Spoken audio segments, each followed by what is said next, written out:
कपड्यांचं नव्हतं त्याच्या अंगावर. आणि माझी स्वतःची बापांनी माझ्या मुलगीला असं केलेलं, बलात्कार केलेलं. ती स्वतः मुलगी मला म्हणली, मम्मी पहिलं पण असं झालं होतं, तुम्ही कामाला गेलो होतो आणि ताताने मला ओढून ओढून घेत होते.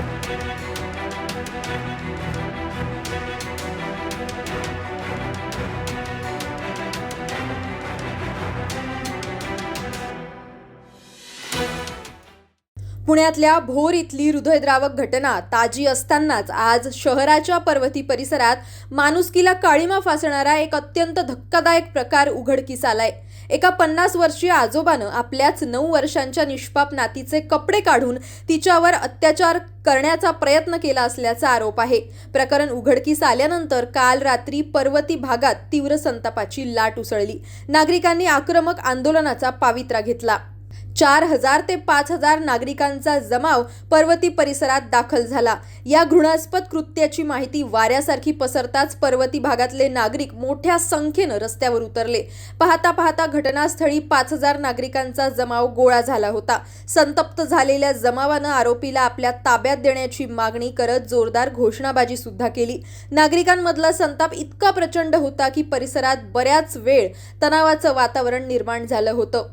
स्थानिक नागरिकांनी दाखवलेल्या सतर्कतेमुळे या नराधमाचा डाव फसला आणि मोठा अनर्थ टळला. घटनेचं गांभीर्य ओळखून पोलीस दल तातडीनं घटनास्थळी दाखल झालं.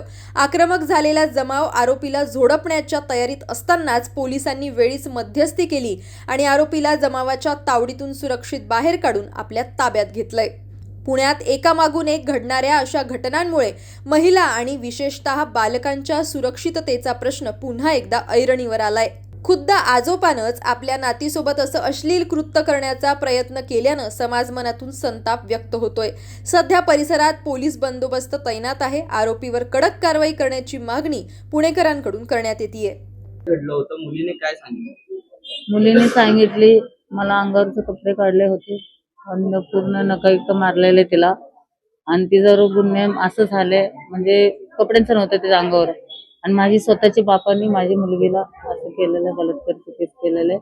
आणि तिला फाशीशी व्हायला पाहिजे. पोलिसांचा पण न्याय भेटलेला आहे आम्हाला.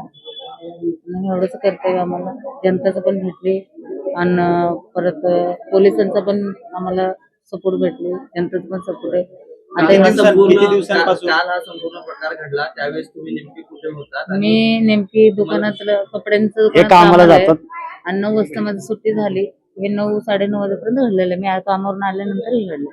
कामावरून आल्यानंतर हे सगळं प्रकार घरात त्यावेळेस तुम्ही नव्हता? त्यावेळी मी नव्हते, घरात नाही घडले. दुसऱ्यांच्या घरात ते भाड्याने होता तो, आणि त्या भाड्याने असताना ते रूम मध्येच ते झाले.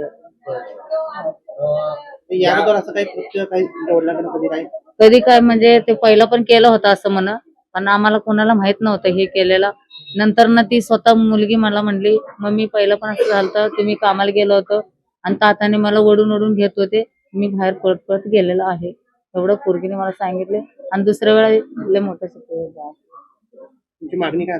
माझी मागणी काही एकच आहे, तिला फाशीची सजा व्हायलाच पाहिजे.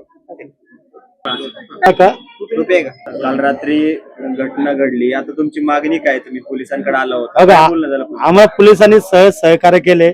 पोलिसांनी म्हणले काय ना, आम्ही तुमच्या संघ आहे, फक्त तुम्ही कालवा नका करू, काय नका लोकांना काय सांगू नका, काय नाही. तुम्ही जर मोर्चा बिर्चा काढले तर उगाच दगडफेक होईल. सरकार म्हणजे पोलिस आम्हाला साथ देतात. ते म्हणले आम्ही बघू. आता कोर्टाने सांगितलं तुम्हाला तिथे यायचं आणि कोर्टासमोर तुम्ही बोलायचं. तर आमची एकच इच्छा की त्याला फाशी व्हायला पाहिजे. मी ड्रायव्हर, मी रिक्षा चालवतो. मी रिक्षावर गेलतो, एक कामात होती कपडा दुकानात. मुलगा एकटा होता, तो झोपला होता. हे झालं 7 वाजता. ही आली 9 वाजता. असं कृत्य केलं होतं अशी माहिती आहे? हे कधी आम्हाला नाही. आता आमचं 1 वर्ष आलं त्याला मी हाकलून दिलं. तो इथं कसा राहत होता हे आम्हाला नाही माहिती. नाही, माझा मोबाईल चोरला होता ना, तेव्हापासून मी त्याला हाकलून दिलं की तू बाबा माझा सासरा नाही, काय नाही. हिला मी पहिलं बोललो होतो, तुला बाप पाहिजे का नवरा पाहिजे? त्याने नाही, नवरा पाहिजे म्हणली. तसं मी हाकलून दिलं. आणि तो कुठं घर घेतलं, काय घेतलं हे आम्हाला माहिती नव्हतं. कधीच नाही. अचानकच ही घटना घडली. मी पण नव्हतो घरी. बरं, अशी माहिती मिळते की ते तर कामाला जात होते म्हणून मुलांना जे आहेत ते आजोबांकडे ठेवत होते, अशी माहिती नाही. कल्पना तुम्हाला होती? कोण म्हणलं तुम्हाला? अशी माहिती मिळते? नाही, हे चुकीची माहिती आहे. आजोबा संग संबंध नव्हतं ना.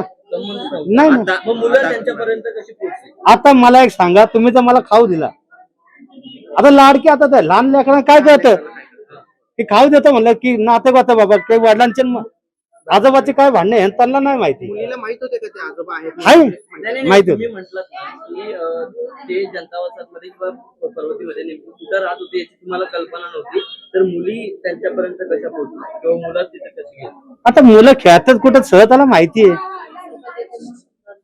आता तुमची मागणी काय दादा? आता आमची मागणी एकच आहे की त्याला फाशी व्हायला पाहिजे, सरकार मदत आमच्या पुढ्यात आणि मी त्याची बहीण आहे. चेहरा नाही की त्याला फाशी व्हायला पाहिजे, बाकी काय नाही. की असे कृत्य केलं ते आम्हाला नाही जमलं. काल घटना घडली, कधीपासून या भागात तुम्ही राहत होता? आता 12-13 वर्ष आले की आम्हाला, पण असं एवढ्या वर्षात कधी घडलं नव्हतं. हे पहिल्यांदा एक किस्सा आमच्या इथं घडलाय. आता ते किती दिवसांपासून राहत होते? तुम्ही म्हणलात की तुम्ही घरामधून काढून दिलेलं होतं बरी. वर्ष झालं त्याला.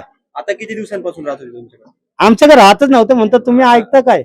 मी सांगतो त्या काय भागात तुम्हाला, कधीपासून राहत होते? त्या भागात आता हे माहिती नाही आम्हाला. आम्ही त्या संग बोलतच नाही. भागात राहतात कधी कधी येतात कधी जातात. आता आम्ही कामात जाऊ का त्या मागं फिरू, आमचा हातावर पोट आहे, तर आम्ही काय करू? आता तुम्हाला जे करायचं तुम्ही करा. नागरिक हे समजदार आहेत आणि नागरिकांना आता पोलीस प्रशासनावर पूर्ण विश्वास आहे. पोलीस प्रशासनाने जो कालचा कार्यकाल दिला होता त्याच्या ह्याच्यात त्यांनी पूर्णतः त्याच्या घरच्यांना धीर कसा मिळेल त्यासाठी स्वतः PI साहेब, ACP साहेब, DCP साहेब हे स्वतः काल घरी पण आले होते 3:30 वाजता. या माझ्या माता भगिनी रात्रभर जागे आहेत. पुढे असा प्रकार घडावा नाही त्यासाठी लोकांचा उद्रेक आहे. पोलीस प्रशासन तर मदत करतच आहे, पण ह्याच्या पुढे हे असे वारंवार जर प्रकार घडले तर मुली रस्त्यावरती सुरक्षित राहणार नाही. त्यामुळं आता कुठेतरी नागरिक कुठेतरी जागृत राहिलेले आहेत. त्यामुळे सरकारने वेळेत याच्यावरती कुठेतरी कठोर कारवाई केल्या तर पोलिसांना पण त्यांच्या पद्धतीत अजून अंमलबजावणी करता येईल. आणि असे कुठे नराधाम जे आहेत म्हणजे सक्का आजोबा जर आपल्या नातीचं जर हे होऊ शकतो तर या महाराष्ट्रात काही सुरक्षित नाही. त्यामुळे पोलीस प्रशासनाला सरकारने आता ताकद दिली पाहिजे. पोलीस पाहिजे त्या परीने आपल्याला मदत जनतेला करायला तयार असतात, कारण जनतासाठीच पोलीस रस्त्यावर असते. अशी घटना अगोदर सुद्धा करण्यात आली आहे का त्या आरोपीवर? तो आरोपी एक तर आता नुकतंच आमच्या जनता मध्ये एक 7-8 दिवस झाले. पूर्वी इथं राहिलं नव्हते, ते एक भाडेकरी कुटुंब आहे. आमच्या जनता पहिल्यांदा असा प्रकार घडला. जनता सर्व जाती धर्माच्या लोकांनी विखुरलेलं आहे, एकमेकाला मदत करणार आहे. त्यामुळे हा प्रकार घडला सुद्धा नाही, हा थांबवला गेला. म्हणजे जनता संज्ञान आहे आणि जनता जागृती आहे. म्हणजे प्रकाराला हा आळा बसला तर आळा हा परत व्हावा नाही प्रकार, यासाठी जनता रस्त्यावर उतरलेली रात्री. पोलीस प्रशासनावर काय मागणी आहे? पोलीस प्रशासनाला मागणी की हा जो हे जे प्रकार चालले आहेत महाराष्ट्रामध्ये ते तुम्ही कुठेतरी सरकारपर्यंत आवाज उठवला गेला पाहिजे. रस्त्यावरचा नागरिक किती दिवस ओरडणार? रस्त्यावरचा नागरिकचं म्हणणं आहे की हा प्रकार न घडावा यासाठी कठोर आणि त्वरित एकदम फास्ट ट्रॅक वरती कोर्ट पण चालला पाहिजे आणि फास्ट ट्रॅक वरती यांच्यावरती फाशी सारख्या मोठ्यात मोठ्या जेवढी कारवाई असेल अशी शिक्षा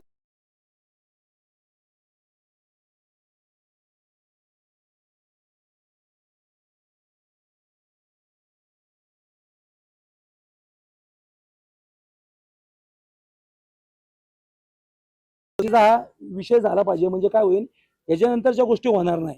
एकालाच शिक्षा देऊन नाही, ही कायमस्वरूपी शिक्षा ही लादली गेली पाहिजे. कायद्यात बदल करण्याची गरज? 1000% कायद्यात बदल करण्याची गरज आहे. महिला सुरक्षित राहण्यासाठी महिलांच्या पाठीशी कायदा हा खंबीरपणे राहिला तर कोण वाकड्या नजरेने बघणार नाही.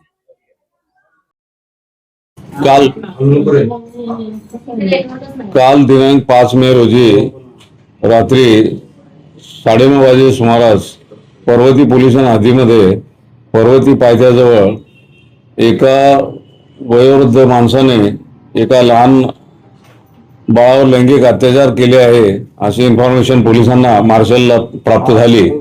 त्यानुसार तातडीने मार्शल त्या ठिकाणी गेले असता त्या भागातले काही नागरिक जे आहेत त्यांनी एका वयोवृद्ध नागरिकाला त्या ठिकाणी पकडून ठेवलेलं होतं. पोलिसांनी ताबडतोब इंटरव्हेन्शन केलं, त्या व्यक्तीला आपल्या ताब्यात घेतलं.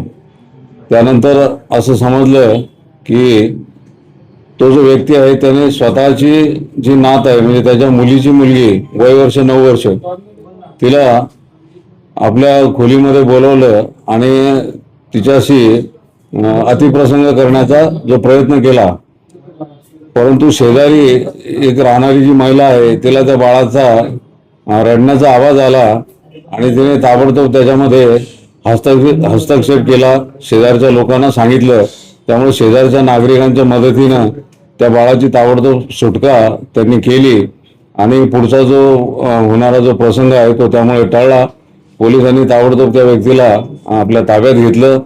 सदर बाबतीमध्ये बाळाला आम्ही ताबडतोब ससून हॉस्पिटलला दाखल केलं. त्याच्यामध्ये बाळाची वैद्यकीय तपासणी करण्यात आली. त्याच्यामध्ये पेनिट्रेटिव्ह असा काही असॉल्ट नाही आहे. तरी परंतु जे काही घडलं आहे that amounts to the case of rape. त्यामुळे आम्ही त्याच्यामध्ये गंभीर असा गुन्हा दाखल केलेला आहे.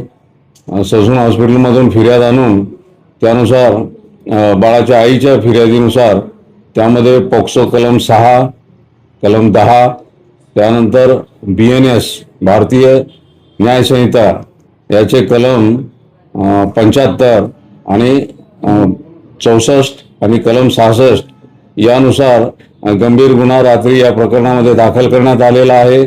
त्यानंतर गुन्हा दाखल झाल्यानंतर त्या गुन्ह्यामध्ये आरोपीला रितसर अटक करण्यात आलेली आहे. त्याला आज कोर्टामध्ये प्रोड्यूस करण्यात येणार आहे.